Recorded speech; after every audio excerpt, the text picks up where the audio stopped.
Welcome to The Source, where we combine the headlines with in-depth conversations with the newsmakers themselves. I'm Pinky Webb. Today on the program, Japanese Prime Minister Fumio Kishida highlights a stronger alliance between the Philippines and Japan during his official visit. Manila and Tokyo agreed to take defense ties to the next level, but some groups oppose the crafting of a deal similar to the Visiting Forces Agreement. And the Senate receives the House version of the 2024 national budget. Senate President Migz Zubiri joins us in the program.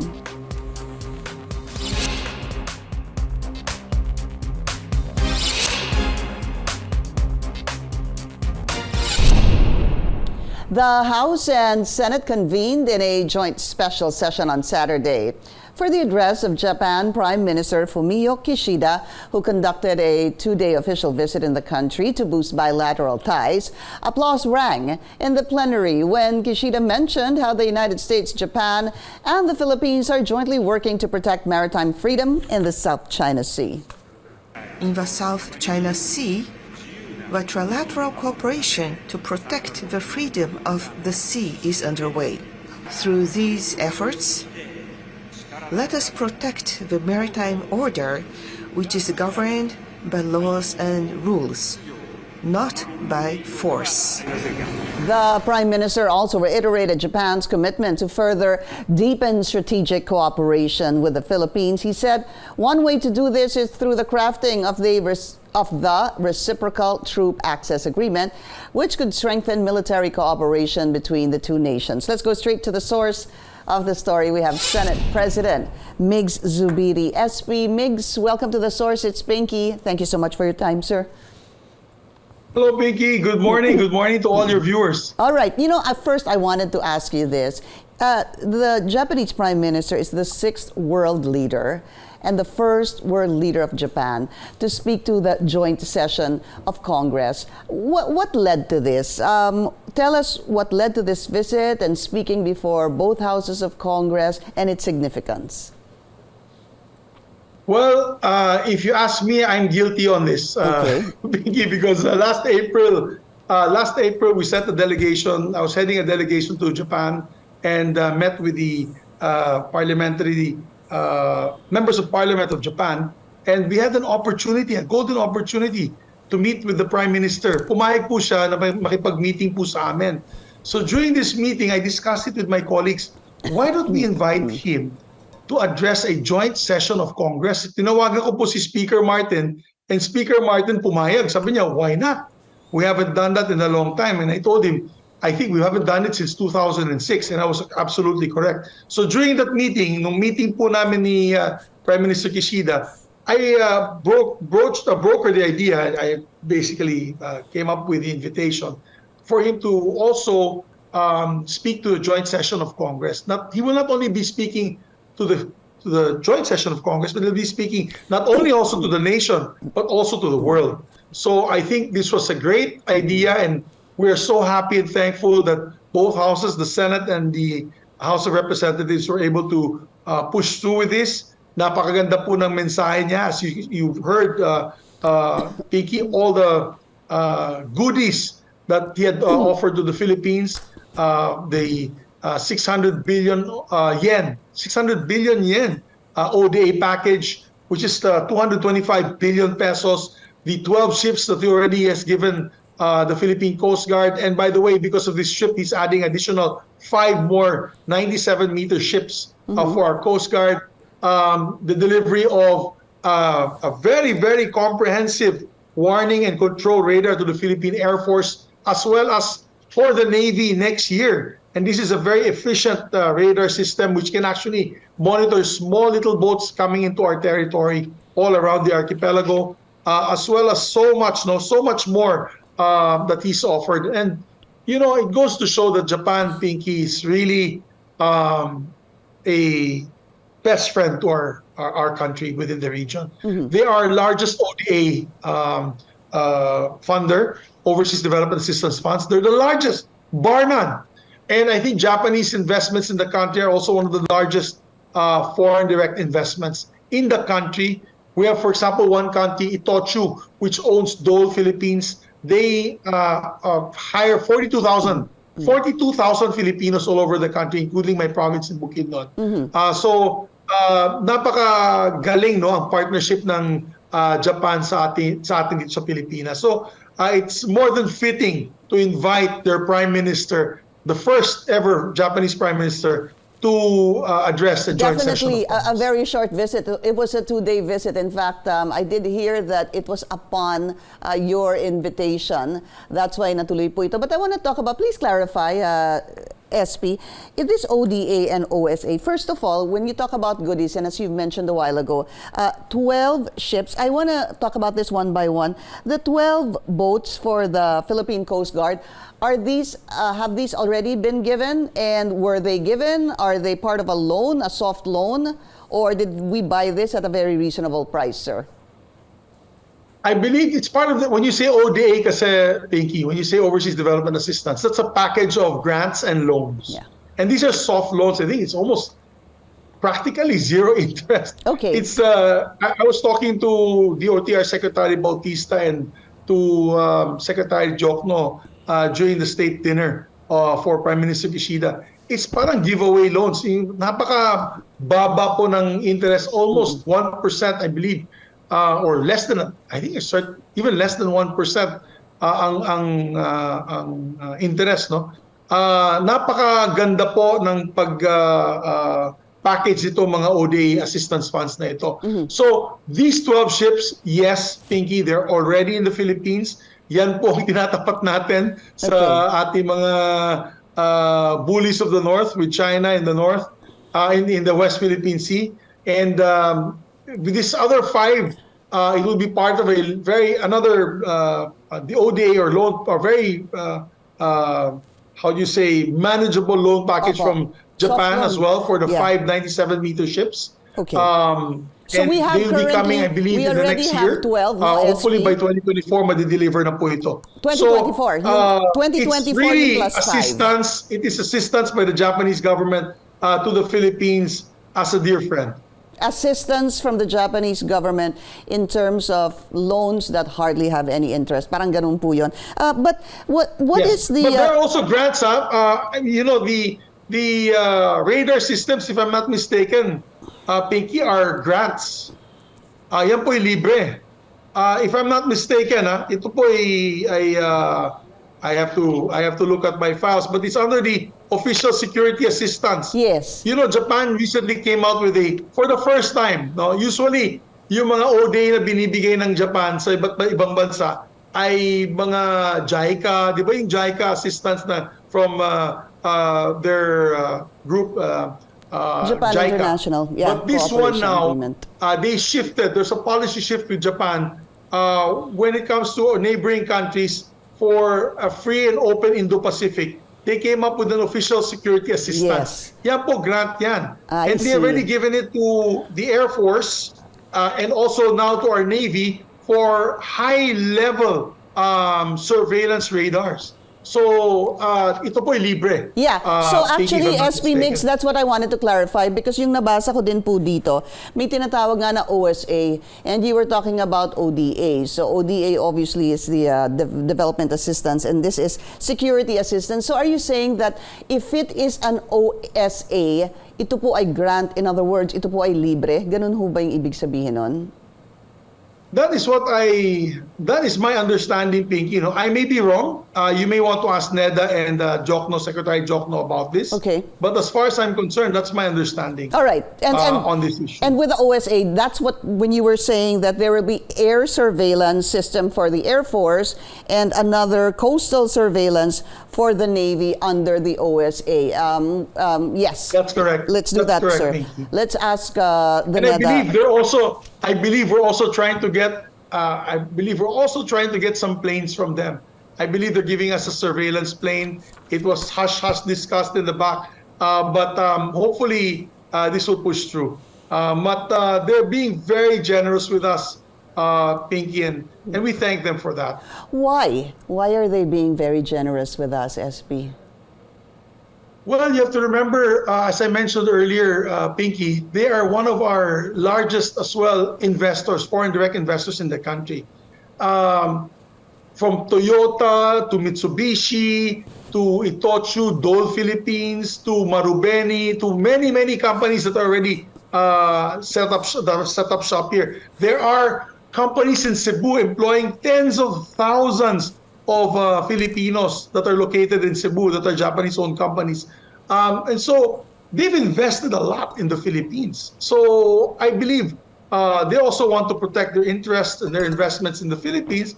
And they see the Philippines being a like-minded country when it comes to freedom and democracy within the region, Pinky. Yes. And I totally subscribe to their FOIP, which is what you call Free and Open Indo-Pacific. Yeah. No, Free and Open Indo-Pacific for all nations to enjoy, not just one nation who's trying to push everyone back and make it their own little koi pond within the West Philippine Sea. So we totally agree with them. And when I say like-minded countries, we're talking about South Korea, Japan, Australia, of course, some members of the ASEAN who believe in the same principle of a free and open Indo-Pacific. These are the like-minded countries that we need to be able to protect and defend these freedoms that we are enjoying now, particularly freedom of navigation and the rule of law within the West Philippines. Which is exactly what the Prime Minister was saying, sir. We're thankful for that alliance, the multilateral alliances that we have with other countries. Which there was a resounding applause, as we mentioned a while ago, when the Prime Minister mentioned these. The international community now at a historic point. International order must be based on rule of law, international order based on rule of law that we have taken for granted is currently under serious threat. And then, dadagdag ko na po to, he says, in the South China Sea, trilateral cooperation, as you mentioned a while ago, sir, to protect the freedom of the sea is underway. Let us protect the maritime order based on laws and rules and not by force. So many, there was a resounding applause there.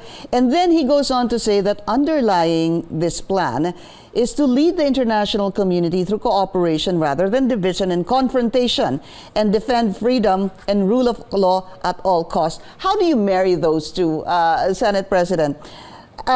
Through cooperation rather than division and confrontation and defend the rule of law at all costs. You know, that was you're correct, absolutely correct. That was one of the loudest applauses that he had, during the joint session of Congress. Kumunti nga magkaroon ng standing ovation, nagkahiyaan lang. Pero alam mo, that's the problem when you have a translator. After this, there's always a pause, no, when the translation happens and the interpretation happens. And unfortunately, fortunately, we heard of the gist of it, and everybody came out with a resounding applause. They truly believe that it should be by rule of law and not by force. We have a neighbor in the north, a kapitbahay din po ng Japan, that insists that the whole West Philippine Sea, together with other countries bounding Philippines, Vietnam, Indonesia, Malaysia, at Brunei, kanila daw po yan. No? Hindi po tayo makapasok. There's no freedom of navigation. When you have your news reporters go there and join the Navy or even the Coast Guard in these patrols, you'll notice the first item on that agenda when it happens is a verbal threat from the bullies. I consider what I call bullies from the north, that this area is their territory and that we should leave. In other words, scram. Umalis kayo dyan, hindi nyo teritoryo yan, nagte-trespassing kayo. Even our fisherfolk, they get the same treatment. Talagang binabangga sila, talagang hinaharang sila na hindi sila makapasok dito sa ating traditional fishing grounds na ng panahon pa bago dumating si Magellan ay ito na po yung ating traditional fishing grounds na Bao de Masinloc and of course the Scarborough Shoal area. Okay. So it is so unfortunate that they're using force, no, and intimidation to allow even simple fisher folk to be able to fish and earn a living and survive, and they can't even do it now. Nowadays talagang hindi sila makapasok doon. So we would have no problem, Pinky. I think we would have no problem if our neighbors in the north would just limit themselves to already the territory that they have captured, we will never renege on our claim to these territories. But if they just stayed there, they just monitored. We monitor each other, like what we do with Vietnam, like what we do with Malaysia. We have a very respectful treatment between our navies in the ASEAN.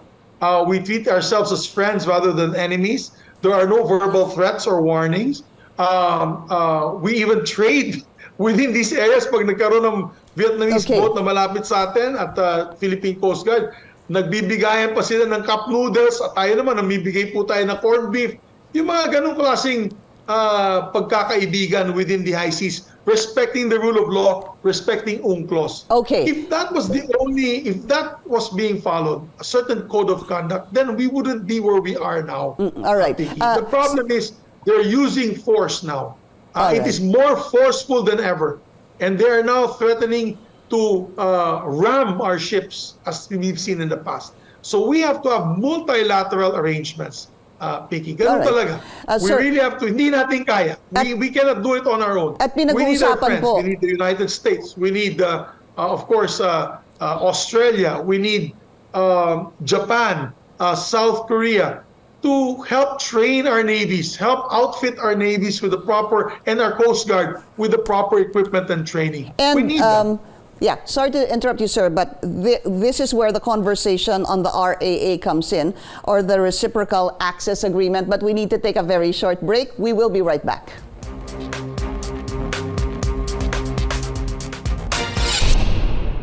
You're watching The Source on CNN Philippines. I'm Pinky Webb. Our source today, Senate President Migz Zubiri. SB, we need to talk about this Reciprocal Access Agreement, or RAA. Number one, where is government in terms of finalizing this? I understand this is an executive initiative that will need the ratification of the Senate.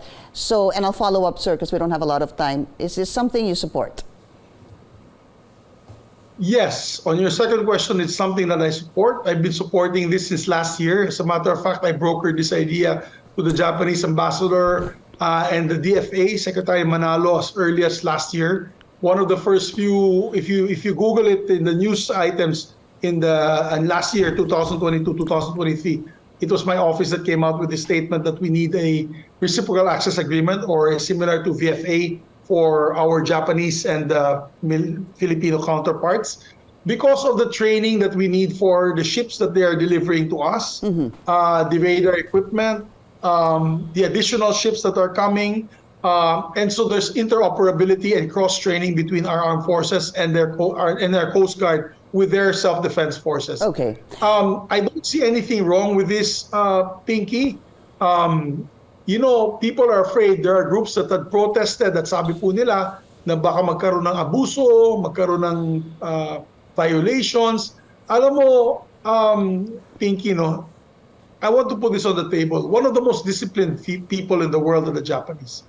And I think one of the most disciplined armies in the world is the self-defense forces of Japan. Napaka-disiplinado po nila. I don't think we will have a problem with them when it comes to violations of our law. Anyway, that is why we have the RAA, the Reciprocal Access Agreement, because that will be now the guide, that will be now the framework wherein they have to follow the rule of law when they enter the Philippines, our Philippine laws. We're not going to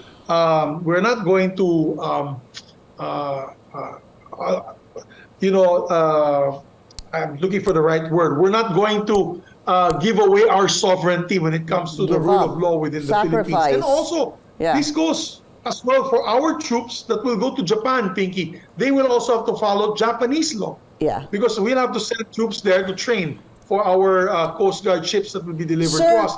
Navy equipment and Air Force equipment. Understandable. So, I don't think this will be a problem, Pinky, to be honest about it. Just very quick questions. How much... what kind of vote do you need in the Senate for the ratification of this? Is it 2/3 or 3/4? It's a 2/3 vote, Pinky, 16 votes. And I know I have more than 16 votes already supporting this treaty. Next question. Sir, how important is it that we have this RAA with Japan the soonest possible time? I ask that because we were looking back with... Japan has an RAA with the UK. It began I think it took 2 years for them to ratify, to bring this forward or to pass this. Australia has an RAA with Japan, and it apparently took 6 years from 2014 to 2020 to be able to implement this as well. How long do you think it will take the Philippines to pass and ratify the RAA with Japan? I believe, Pinky, we already have those, we're using, and we thank the Australian government as well as the UK government for their RAA, the Reciprocal Access Agreement, because we're using that as a template now for our RAA with Japan. So that's why it's going to be a bit easier to discuss this. We're looking at a timeline of a year, less than a year siguro. Maybe by the first half of next year, they can take this to the Senate and we can already ratify then. Remember that they're planning to have a joint exercise with the South Korean Navy, South Korean Coast Guard, and Japanese Coast Guard with Philippine Coast Guard next year. So maganda po na meron na po tayong Reciprocal Access Agreement. Para sa ganun, meron na po tayong guidelines when it comes to following rules and regulations within our sovereign countries. No? So I think we're looking at maybe next year, 2024, to be able to ratify this. Dadating mo ba? This is a country that shows good faith. Opo. Dadating mo ba sa punto, SP, na magkakaroon po ng sites such as EDCA sites? Or will it just be... Hindi naman po. No. This is only for training, Pinky. There will be no EDCA sites. The EDCA sites, EDCA was an Enhanced Defense Cooperation Agreement that was done with the United States. We don't need to do this. This is only for training. Pag pumunta lang po sila dito during balikatan, during our training exercise with the Japanese Coast Guard and Navy, that is only for training exercises when they come. And when our soldiers as well go to Japan, there will be no EDCA sites for the Japanese Navy. I don't think that was the idea. This is only for like a visiting forces agreement, which will be the guidelines on how they will conduct themselves when they're here and how we will conduct ourselves when we are in Japan for cross-training with our two self-defense forces. SP Migz, another short break. We will be right back.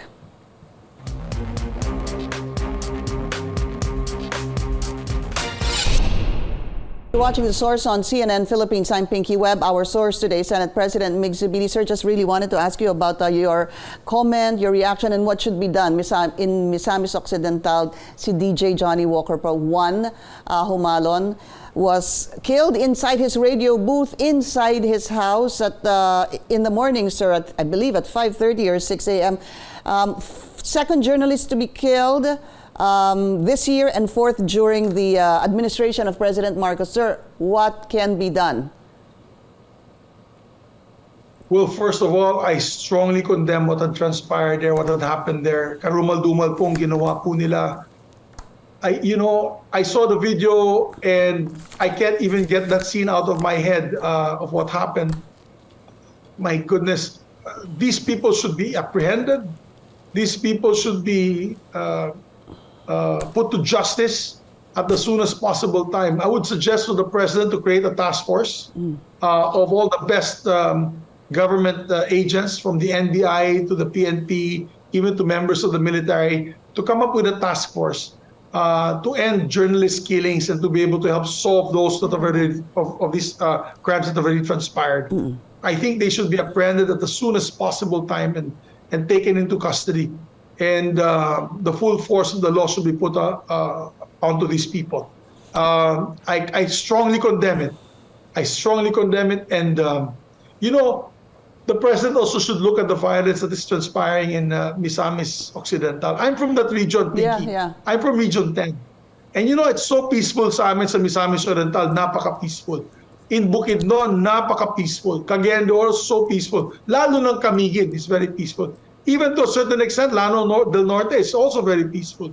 But when you're talking about political killings, unfortunately, Misamis Occidental, my dear neighbors in Misamis Occidental, still have to figure out how to control these politically motivated killings. And I think the president, through the regional director, through the PNP, should really put a large presence of our Philippine National Police Force in that province. Remember that the vice governor, vice gubernatorial candidate, before the elections was shot during a Christmas party. I don't know. He was a mayor of Lopez Haina, no, si Michael Gutierrez. He was a mayor. He was shot in a Christmas party by a sniper. Yeah. They were saying that the governor was the target, but he was the one that was hit. Okay. And many others, no? Ang daming mga political harassment. As a matter of fact, if I'm not mistaken, a month ago, Senator Bato de la Rosa, the hearing in the Senate about also a violation, a politically motivated crime that was transpiring in one of the towns in Misamis Occidental. So I believe a task force should also be created to watch over these politically motivated crimes in Misamis Occidental. All right. Unfortunately, sir, we've run out of time, but there is the Presidential Task Force on Media Security. So I hope to speak to you again, sir. We were not able to talk about the budget, but I know you have been scrutinizing this, and you promised to pass this by December or before December. Maraming salamat, Senate President Migz Zubiri. Thank you so much for your time, sir. Thank you very much, Pinky. Thank you to everyone. And God thank bless you for joining us here on The Source. I'm Pinky Webb. You're watching CNN Philippines.